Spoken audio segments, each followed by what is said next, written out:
What do you think? Is raising the minimum wage a good idea? Like most of you, I've heard the same stories.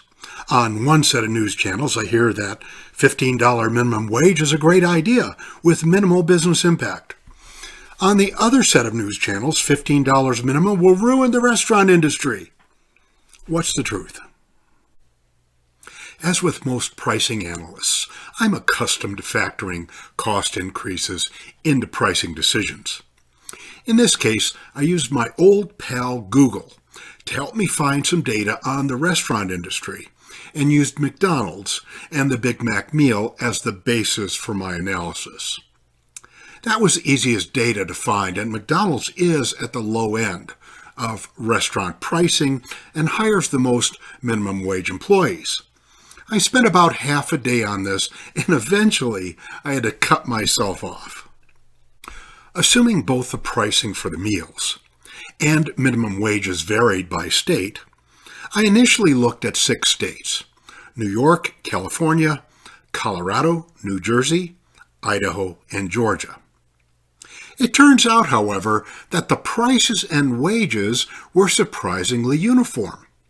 A Big Mac meal is priced at about $9 all over the country. A couple of states like California and New York are higher, but Idaho and Georgia, where I expected them to be lower, actually came in closer to the $9 mark. As a result, I chose to use $9 as the price of a Big Mac meal in 2021. When I looked at the financial structure of a typical fast food restaurant, here's what I found. Costs are 78% of revenues, and labor costs are 25% of those total costs. Roughly 60% of those costs are labor costs or low-wage costs, and the remainder is management. The current low wage paid by McDonald's virtually all over the country is roughly $10 an hour.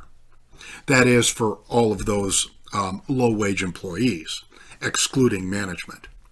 And the minimum wage of $15 means it would increase those wages paid by 50% over a period of 4 years, as the current legislation proposes a 4-year rollout through 2025. After doing all the arithmetic, which I won't bore you with, the Big Mac meal costs $9 today and would rise by 17 cents per year over the course of 4 years. Ceteris paribus, as my econ profs used to say, or for the rest of us, all things being equal. On the face of it, that's a 1.9% increase annually and within the inflation expectation. Of course, during the research process, I ran into some other information of interest. In 2007, a McDonald's employee was paid roughly 2.25 Big Macs per hour. That's the cash equivalent of what they were paid. In 2021, McDonald's employee is paid roughly 1.77 Big Macs per hour. In other words, in real terms, low-wage McDonald's employees are paid 21% less than they were 14 years ago. And in fact, The Economist has created an index called the Big Mac Index to evaluate relative purchasing power. During that same period, McDonald's operating profits grew by 47%.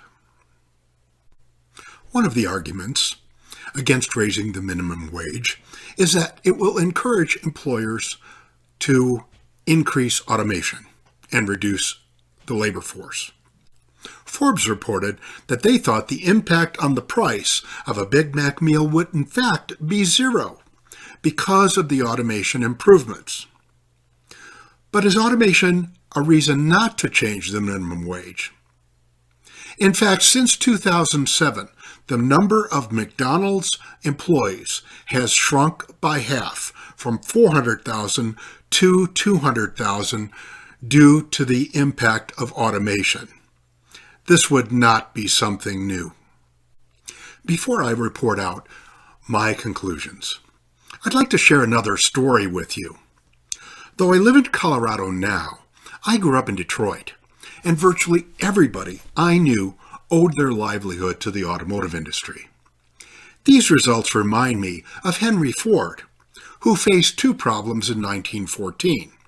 First, he was having trouble with labor turnover, just as many restaurants do today.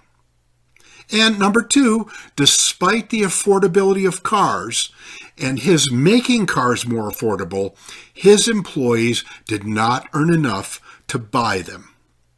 He decided overnight to double the wages he paid from $2.34 a day to $5 per day.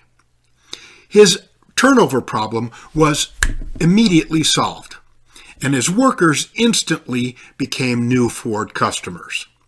Historians credit this single act as a milestone in the birth of the middle class in America.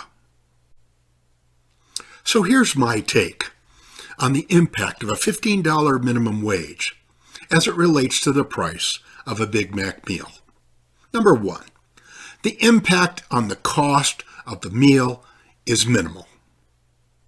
Forbes and I agree on that 100%. Number two, the impact on the lives of low-income employees would be huge. And this could be a big boost for a struggling economy. For those of you macroeconomists in the audience, you know about the multiplier effect. And the impact on McDonald's employees alone could be more than $500 million in increased demand in the next 12 months. Number three, the trend toward automation is already underway. So the $15 an hour minimum wage is at best a short-term solution for many. So, as I look toward the future and the loss of service jobs to automation, whether they're customer service, whether they're restaurant service, whether they're any kind of other service, I'm forced to think about Andrew Yang and the need for universal basic income.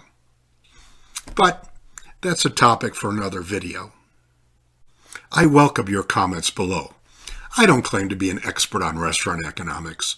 I just play one here on YouTube TV. For more about Henry Ford, check this video or spend more time with us here at Value and Pricing Secrets.